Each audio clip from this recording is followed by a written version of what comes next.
So we woke up today to the news of the US, UK and France bombing Syria.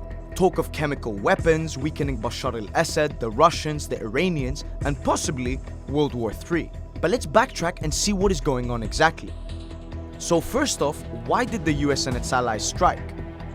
So these airstrikes came about as a result of alleged chemical attacks weapons. I say alleged only because this is the key point of the discussion surrounding the airstrikes. Did they happen or did they not happen? This is what's the point of contention between the Russians and the US. In terms of the French approach, they believe that they found evidence that chemical attacks took place. In terms of the UK, they believe that it's time to put some more pressure on Assad. But were the US-led airstrikes legal? James Mattis made it clear that as of yet he has not seen evidence of chemical weapons. I'm not saying they didn't happen, but the point here is that Mattis is raising question marks as to whether there is a legal basis for these airstrikes to take place. But as we've seen in the past, the US needs no legal basis to get involved in these particular countries. It didn't wait for a UN resolution to get into Iraq. Even in the Gulf War in 1990s, Operation Desert Storm was declared before even a peace process was allowed to take place. I don't think it's legal, but I don't think that bothers the US, France, or even the UK. So were the airstrikes effective?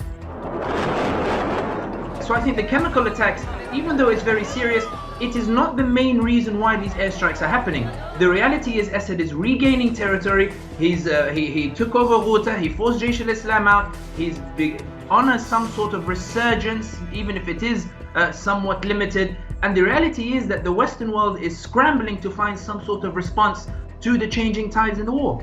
Let's be brutally honest here. These airstrikes will not achieve much on the ground. They will not cause a reversal in the tide of war. They will not force Assad's forces back from the areas that he's already retaken. They will not discourage Assad from going and taking Idlib. They will not discourage the Russians from continuing to back Assad. They will not discourage the Iranians from backing Assad. In other words, they will achieve nothing. Could this turn into a World War III situation?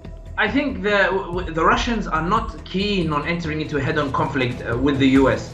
Moreover, I think the US is aware of the limitations of the airstrikes and what it can actually achieve. The Russians have no need really to react to the airstrikes. In other words, they know that they are winning. They know Assad is advancing, and they know that these airstrikes will achieve very little. And finally, what's next for the US, its allies, and Syria?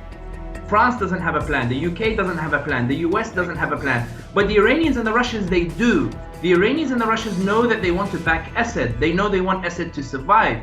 But if you look at, for example, Europe or the US, who are they backing? Do they back Jaish al-Islam? No. Do they back the Free Syria Army? No. Do they back any other ground forces? No. The reality is that the US, these airstrikes, and the Russian knows it, they are desperate measures.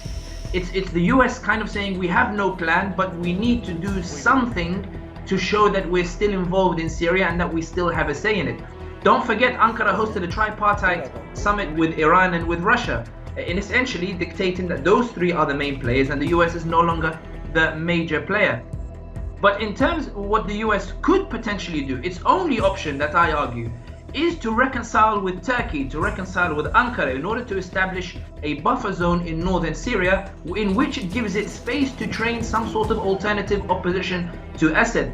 It would not need to retake Syria in this case. Establishing such a buffer zone would allow the US and Turkey to have a significant say in any negotiations on Syria's future.